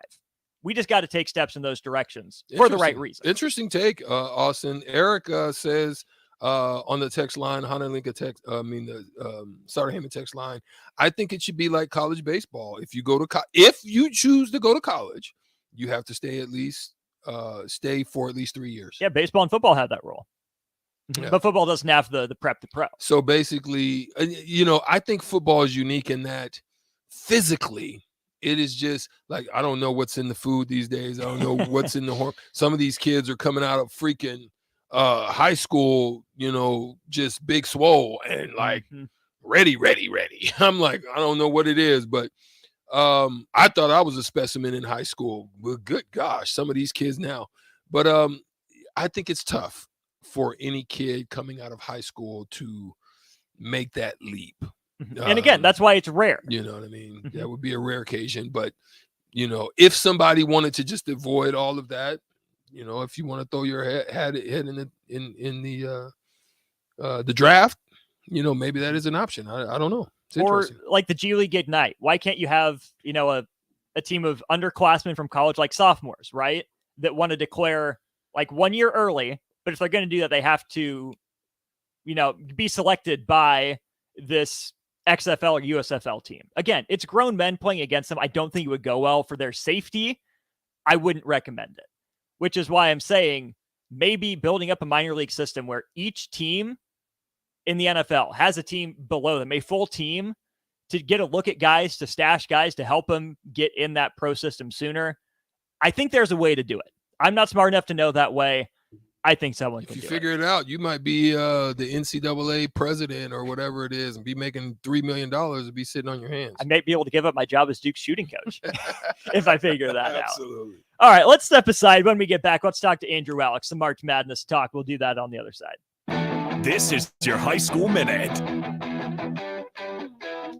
With your Southeast Community College High School Minute, I'm Harrison Arns. Boys State basketball is over, and here are your class champions. Starting with D2, local school Parkview Christian would upset number 1 Wynot 52-49. In Class D1, Johnson Brock would take down number 1 Sacred Heart 46-40. In Class C2, Freeman would dominate in the championship game over Amherst 53-35. Ashland Greenwood would take the C1 title championship, beating Auburn 54-24. In Class B, Scott Catholic beat Platteview 57-50. And in Class 8, W West would finish on a perfect season, winning the championship over Miller North 64-41. This has been your Southeast Community College High School Minute. Learn more today at southeast.edu with locations in Lincoln, Beatrice, and Milford. Constructors is now hiring for all positions, with laborers starting at $20 and up based on experience. Constructors has immediate job openings for laborers, mechanics, bridge builders, operators, and drivers. Start your new career today. Constructors offers great pay, health, dental, and vision insurance, paid time off, paid holidays, and so on. Join the today, part of Nebraska's oldest paving company dating back to 1908. For a complete list of openings and to apply online, visit constructorslincoln.com.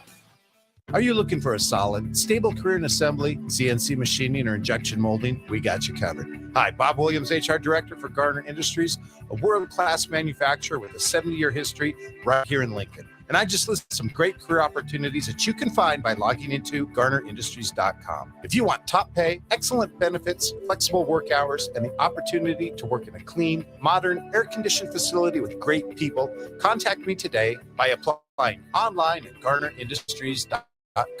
Greasel from the Nebraska men's basketball. I'm here to tell you about my favorite men's store in Nebraska, and that's Gary Michaels Clothiers in Lincoln. When I went off to college, I purchased my suit from them and another when I attended Big Ten Media Day. Their fashion sense, clothing knowledge, and tailoring is unparalleled. Simply said, no one does it better than Gary Michaels Clothiers, located in Village Gardens, 56th and Pine Lake Road, Lincoln. Problem gambling affects millions of Americans daily, of all ages and life. If you or a loved one is struggling with addiction, contact Choices Treatment Center's 24-hour helpline at 402-476-2300. That's 402-476-2300. Start your Sundays off right. Jeff and Nicole Essink on Fitness Fanatics. Jeff and Nicole discuss health and wellness, how to achieve fitness goals, and more through the life of gym owners and gym goers. It's Fitness Fanatics from 9 to 11 a.m. on Sundays on 93.7 The Ticket and theticketfm.com. Action Plumbing, Heating, Air, and Electric brings exciting career opportunities for you or someone you know. They are now hiring plumbers, electricians, and HVAC techs and installers to continually build their professional team. They offer competitive pay and full benefits packages that include health, dental, vision, PTO, and 401k options. Action has created a positive team environment for 50 years. Apply at actionlincoln.com. Hey guys, Nick Sadert here, and I want to tell you about my friends at Spine and Sports Chiropractic. I experienced a herniated disc in my lower back a few years ago, and thanks to the folks at Spine and Sports, I got back to feeling 100%. At Spine and Sports, they use the active release technique, which involves the soft tissue and can alleviate headaches, shoulder pain, plantar fasciitis, and more. What I like most about the ART method is that your doctor will construct a plan that fits your needs because the technique is not a cookie-cutter approach. Allow Spine and Sports Chiropractic to help you feel better. Set up your appointment today by giving them a call at 402-261-6841. Sandhills Global is hiring. Check out sandhills.jobs for more information. Looking to fill hundreds of new openings in sales, traveling support, software development, web design, and more. Sandhills has a professional culture and is fast-paced with a focus on growth, innovation, technologies. Career and internship opportunities are available at our global headquarters in Lincoln, Nebraska. Apply today at sandhills.jobs. Hopcat exists at the intersection of great beer and delicious food, complemented by music, art, community, and comfort. Home to a best-in-class beer experience served by craft beer experts, guests can expect a casual, inviting local gathering place with some of the best damn burgers and fries you'll find in Lincoln. Hopcat is your pregame headquarters for basketball and volleyball all season long. Hopcat is located at 6th and P in the Haymarket. To plan your next trip to Hopcat, visit www.hopcat.com.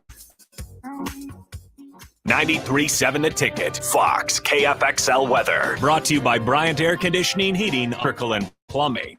Mostly cloudy skies, cool conditions here for our Thursday with a high of around 48. Winds out of the north-northeast at around 10 to 15. Partly cloudy tonight with the low dropping down to around 31. We'll see a chance of scattered showers tomorrow with highs back up to around 53. I'm meteorologist Tim Wright for 93.7 The Ticket and theticketfm.com. Now back with Strick and Austin on 93.7 The Ticket and theticketfm.com.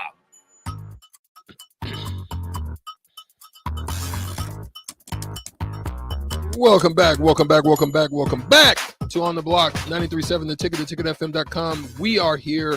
Austin is here. But also, Andrew Alex joining us on the Honda Lincoln Hotline is also here. We're going to talk a little bit about the men's. Well, shoot. Let me just ask this. The NCAA tournament, your bracket's blown up. I know it's got to be. Talk to me.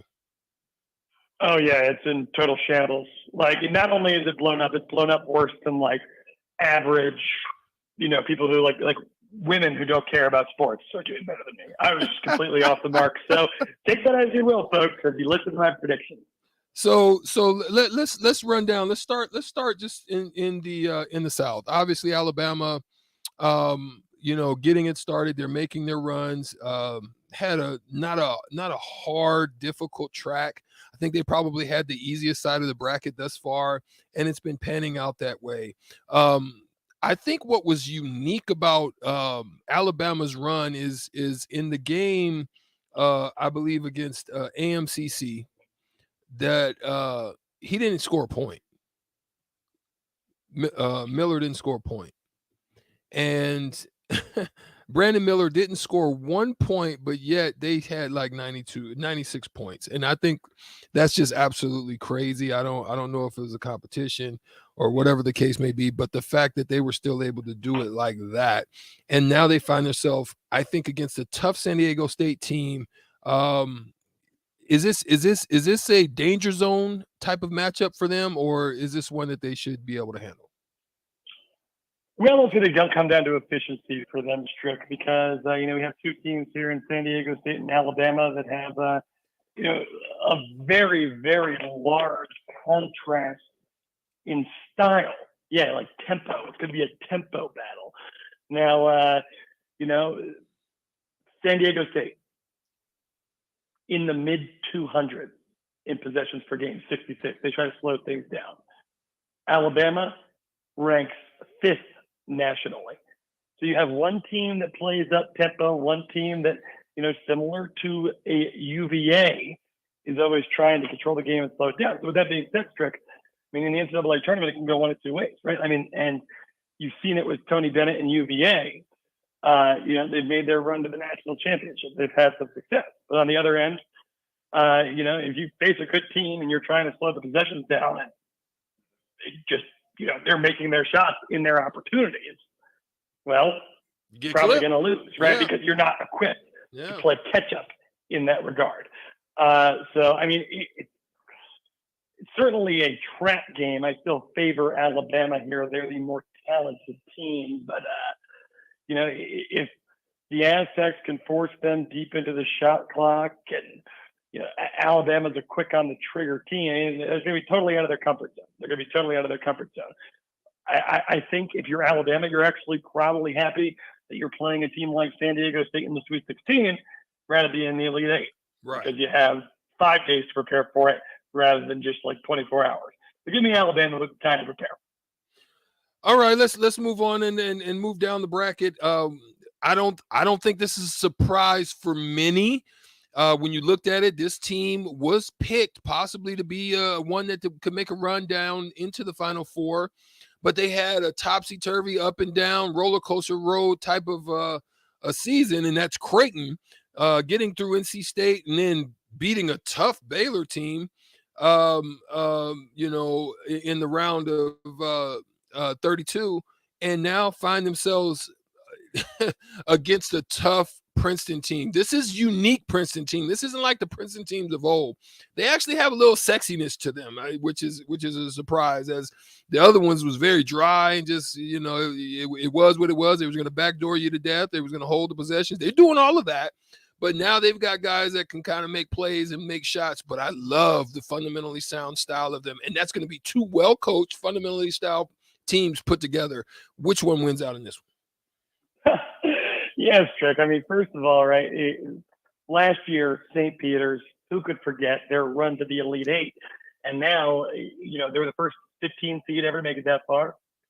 Now, it's like we have another potential 15 seed in the Elite Eight 1 year later from the same state, nonetheless, Trick, the great state of New Jersey, home, at least for the childhood of one Andrew Alex. So I'll take the credit where the credit is due. But with that being said, Princeton, I gotta say, man, it's very, very impressive, Strick, because you look at their first round win over Arizona, and they won in a rock fight. You look at their second round win over Missouri, and they exploded. It was a offensive firepower that, so they showed that versatility. And with Creighton, it's been up and down for them. And I think that you folks over in the great state of Nebraska, there's no place like it. who have been following this Creighton team can look back to the depths of January, and you did not expect to be here, especially, with what you could be tricked into thinking is a silver platter, with a 15 seed being, your one win away from being one away from a trip to the Final Four.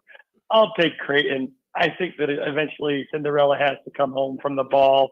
I think Creighton's been playing good basketball, at least since the month of February. And they have 5 legitimate weapons who they can go to. I mean, there is a handful of players on that team that can go off on any given night. So you're not in a situation like you see some of the teams who might have had better regular seasons, but they rely so heavily on one guy, you shut that guy down, and then that's a recipe for an upset. I think Creighton is much more well-rounded than that. I think they have a week to prepare. I think Princeton's not going to surprise anybody. So I'll take the Blue Jays from Omaha. All right, let's move over to the East. We're not going to talk too much about the Tennessee and the FAU matchup, but it's impressive.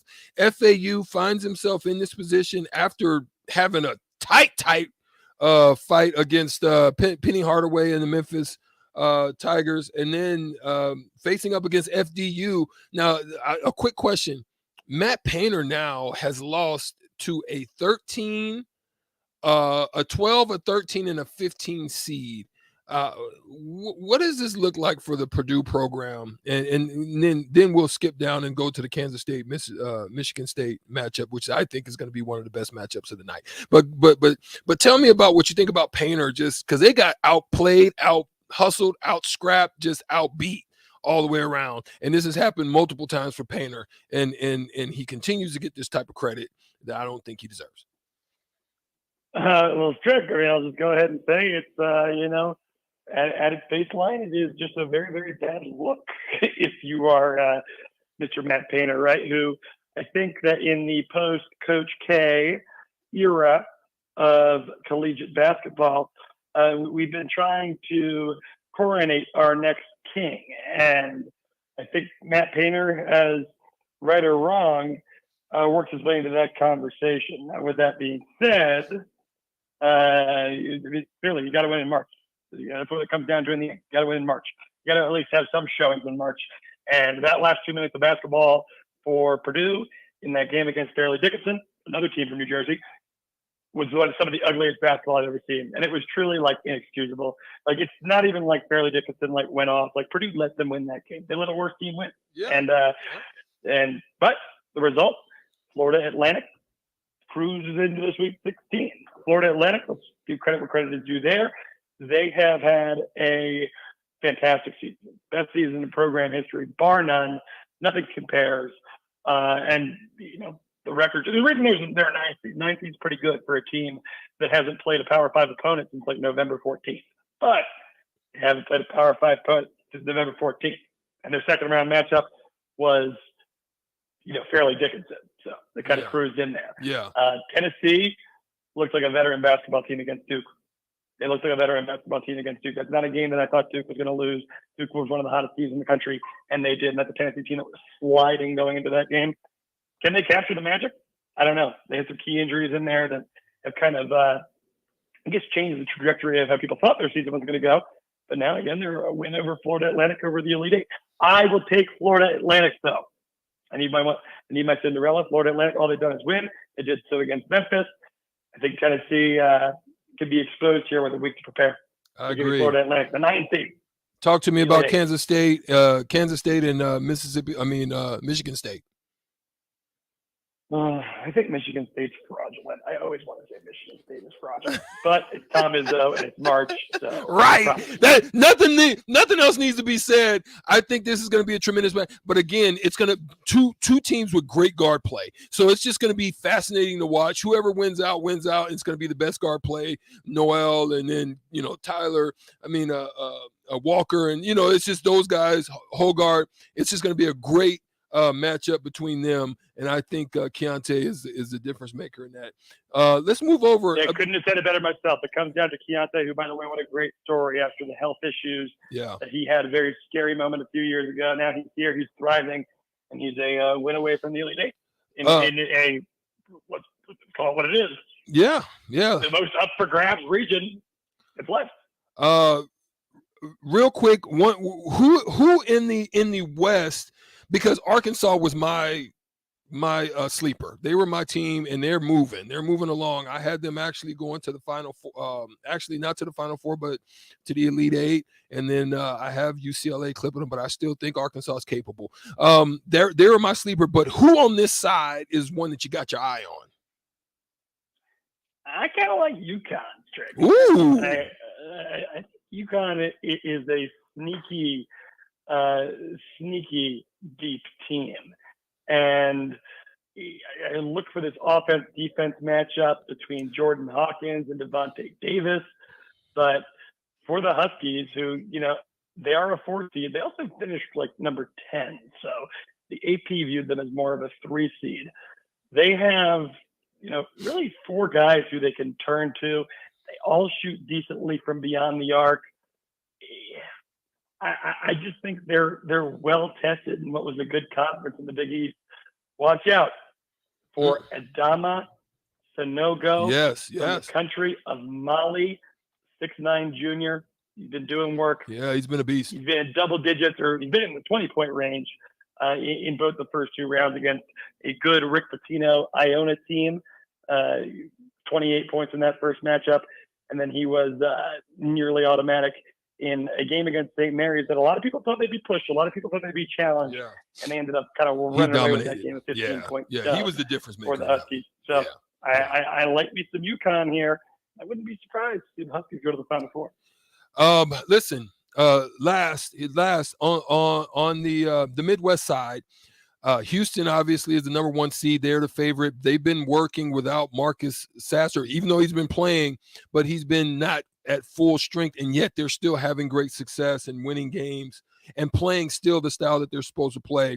My sleeper in this side is Texas. I actually have Texas going all the way for some reason. I don't know why or how. It just dropped on me. But I'm impressed with Xavier. Tell me about this, and who do you think kind of comes out of this side of it? Well, Strick, Houston obviously is a very, very good team, no doubt about it. But I am so intrigued to turn on my television, 7:15 p.m. Eastern Standard Time tomorrow, and watch them take on Miami. Miami, as an ACC guy, the lone remaining representative for the ACC, which is kind of depressing, but we can talk about that some other time. Talk about someone who could have the guard play and they could turn to anyone. Isaiah Wong feels like he's been there forever. Jordan Miller, Nigel Pack, Jim Larinaga, who I believe firmly is one of the best coaches in the NCAA. It's star power on both sides. I mean, Houston, obviously I wouldn't be surprised if Houston wins. They're going to be the favorite. I think that it comes down to the wire, the absolute wire, like 2-3 points either way. My one issue is that Miami does not really have size. They don't really have length. But at the same time, they just grabbed like 20 offensive rebounds against Indiana. Houston's one of the best offensive rebound teams in the country.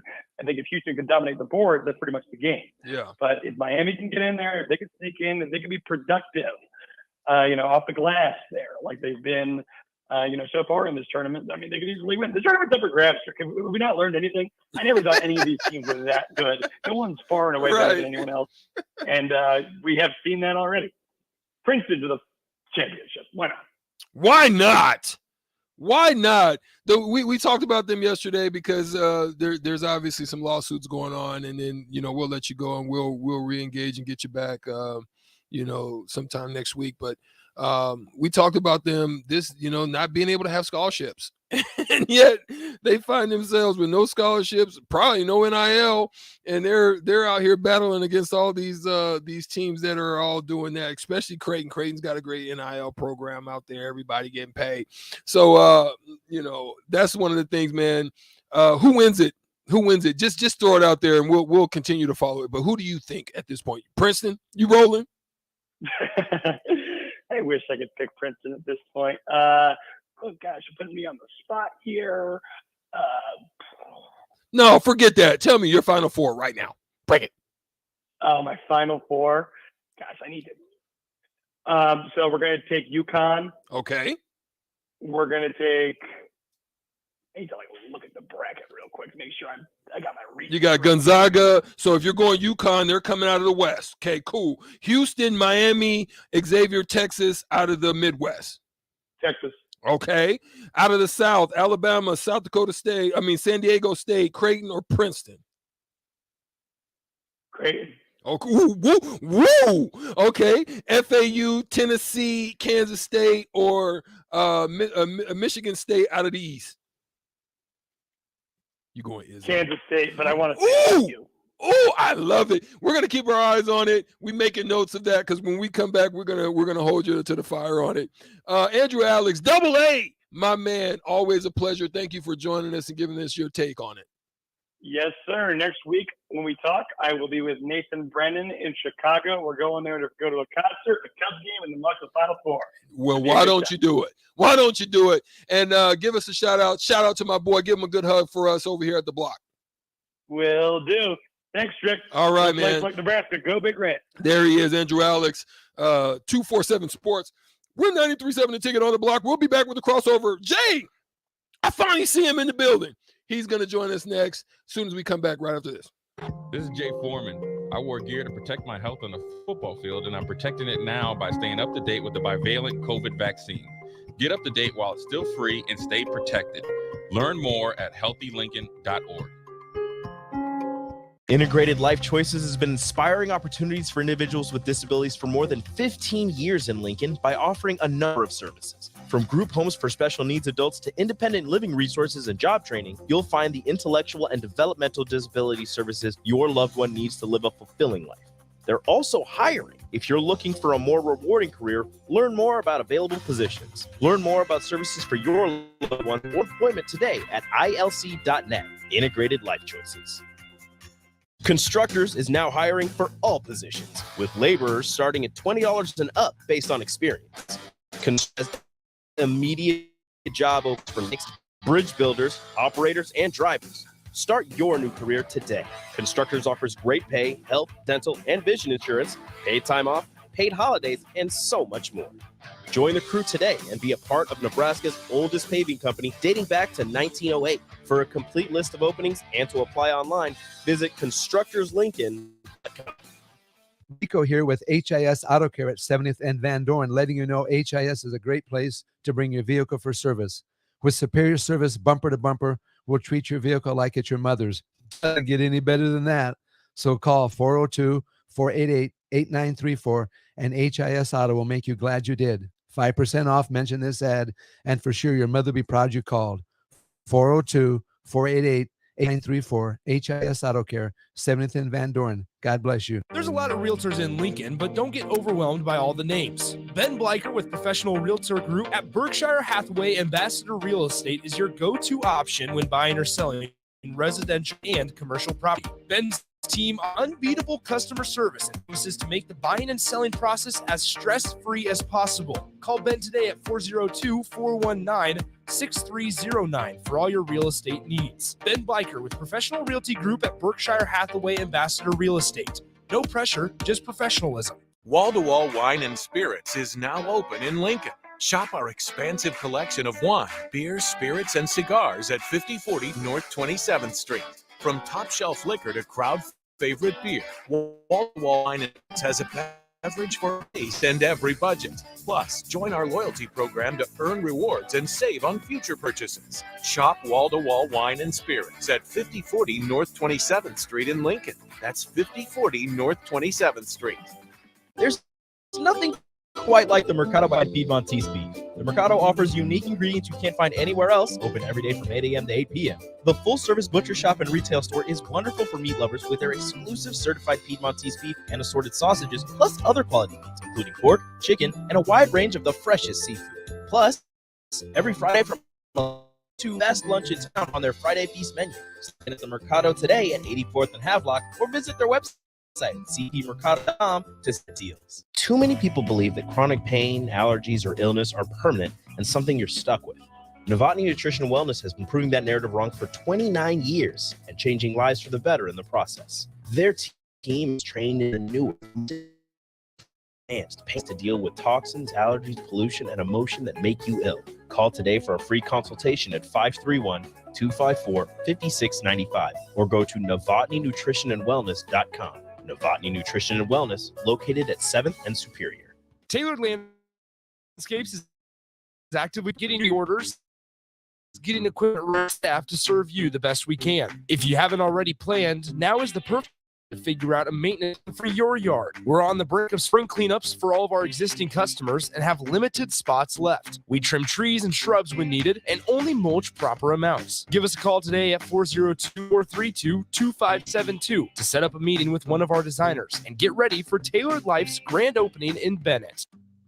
The Empire brand is growing with ESC fabrication and sandblasting. ESC is your place for custom handrails, industrial and commercial painting, and more. ESC provides custom welding for aluminum and stainless steel and media blasting of all sorts. ESC has great attention to detail. They stick to deadlines and keep within your budget. If you can dream it, they can make it. Contact ESC Fabrication and Sandblasting in Waverly today at 531-207-9329. Rashawn Jackson here for Bauer Infrastructure, a veteran-owned local company proudly serving Lincoln, Lancaster County, and the surrounding areas. Bauer provides quality work at an affordable price, and they're growing rapidly. If you want to experience a career with a fast-paced, family-friendly environment, visit BauerInfrastructure.com. They have top-of-the-line benefits around work, even through the winter. Bauer, usher in the new era of infrastructure to an area near you. And as always, go Big Red. Alexa, play 93.7 The Ticket. Playing 93.7 The Ticket. Alexa, turn down the lights. Dimming the lights. Alexa, order a pizza. The big one. All the toppings. Are you sure that's a good idea? Alexa. That's a lot of just one man. Alexa, just do it. Stop judging me, just do it. As you wish. Thanks, Alexa. You're my best friend. Now back to On the Block with Strict 3-7 The Ticket and theticketfm.com.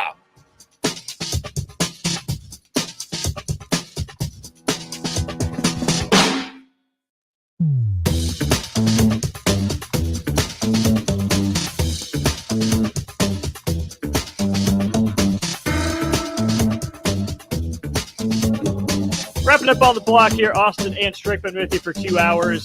We're getting out of the way in just a sec, though. Jake back in the building. Kenny in the building again today. Gentlemen, how we doing? Doing well. Doing good, man. You know, it's I would say like it since everybody get mad about Aaron Rodgers, I guess I came out of my likeness. I didn't go to the darkness, so I'm in the likeness. You know what I'm saying? Like, yeah. I would have had my little retreat, rejuvenated, man. And so we back. It's spring ball. And look, NFL news, got Sweet 16 about to pop off. Facts.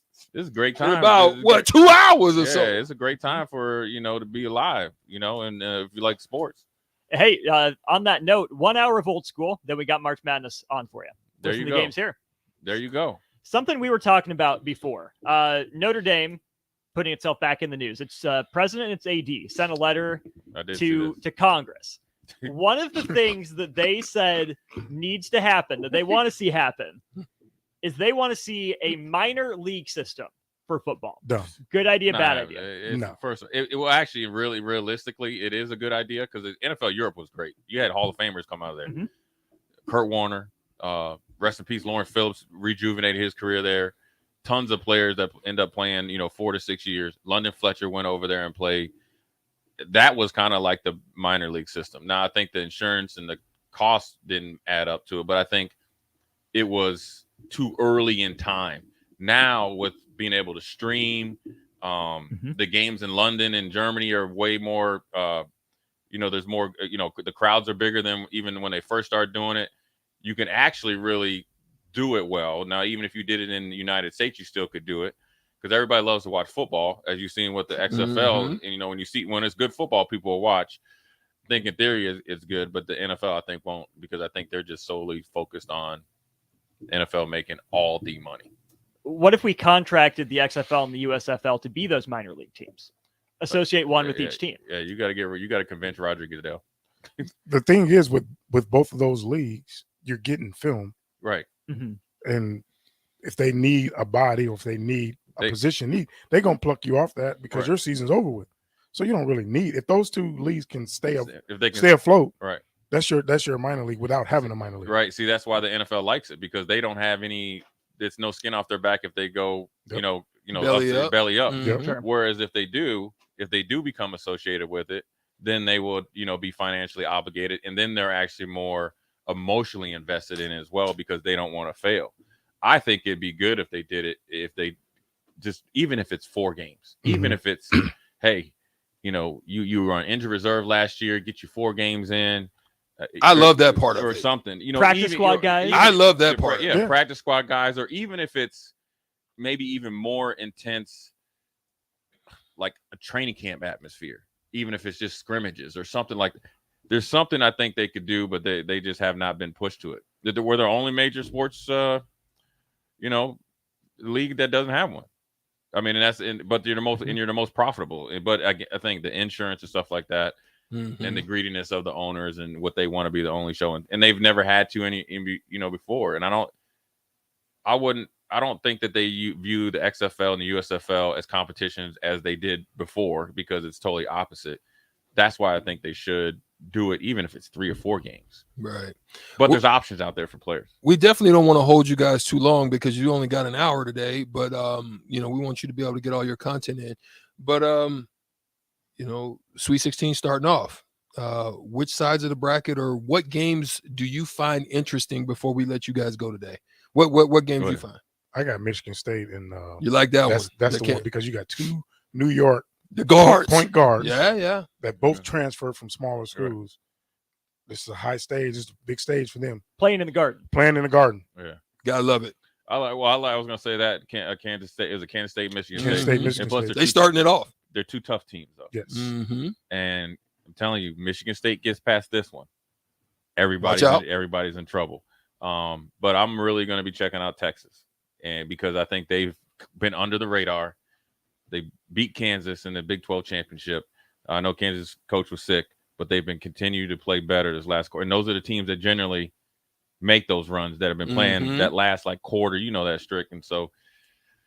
Yeah, it's up for grabs. I mean, it's up for grabs. Hey, go get it. Listen, if you think Princeton is just a fairy tale, boy, when they start busting your head open to the white meat with the 3-pointers and they ain't turning the ball over. No, sir. If they gonna set a pick, they gonna set a pick. A pick. You're right, and they gonna hit free throws, and so they gonna be in the game. You gotta love it. Well, we're gonna finish up. We're gonna let you guys get your full hour because obviously the NCAA tournament is going to be jumping off. Appreciate you, brother. Yeah, man. We appreciate that. Man. Yeah, man. We conscious of You ain't y'all, greedy. man. Old school. We not greedy with the time, baby. We want to pass it on. Old school will be joining us. Obviously, Jay, it's good to have you back in the building, my friend. We know you was moving around a little bit. It's always good to see you. And Kenny Wilhite will be here joining on Old School right after this. But we are on the block 93.7 The Ticket, theticketfm.com. We'll be back mañana tomorrow, and Sweet 16 will continue on tomorrow, but we'll be back right after this. Old School. Peace. We out.